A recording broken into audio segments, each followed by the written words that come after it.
Matthieu chapitre 3, le verset 16 à 17. Pendant que Jésus est en train de se baptiser, il y avait une voix qui est descendue du ciel. Et dit, voici mon fils bien-aimé, en qui j'ai mis l'affection. Écoutez-les, c'est ça le ciel ouvert. Pendant que Jésus était sur la terre, les cieux n'étaient pas encore ouverts. Mais lorsqu'il a entré dans l'eau de baptême, le ciel est devenu ouvert. Et il y a une voix qui est criée, voici mon fils bien-aimé, en qui j'ai mis mon affection. Écoutez-les, bien-aimés, je vais te dire une chose. Ton ciel était déjà ouvert, mais pour que Christ était baptisé, ton ciel n'était pas fermé, ton ciel ne sera jamais fermé, parce que Christ était déjà baptisé. Par le baptême de Jésus, ce n'était pas des hommes qui ont parlé, je ne parlais pas des hommes. Il y avait une voix,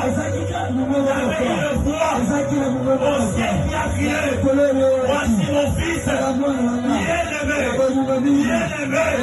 en qui je lis son affection.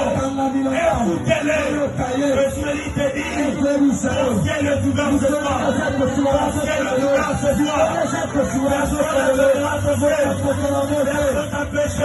t'empêchera de voir la gloire de Dieu, personne t'empêchera la prière, personne t'empêchera d'être à la foi, parce que ton ciel est ouvert.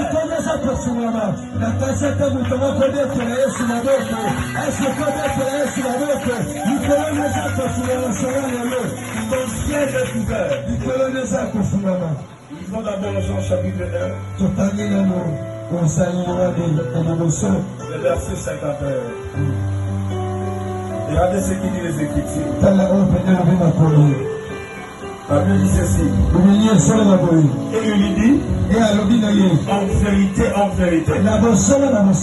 vous verrez désormais les cieux ouverts, les anges de Dieu montent et descendent sur le Fils de l'homme. Amen. Alléluia. Amen. Alléluia. Amen. Après avoir Jean présentant Jésus comme l'agneau de Dieu, les cieux a parlé pour Jésus. Les cieux a parlé pour Jésus. Là c'était pour le ciel. Alors c'est la terre. Si la terre s'ouvre, c'est pour relever les trésors cachés.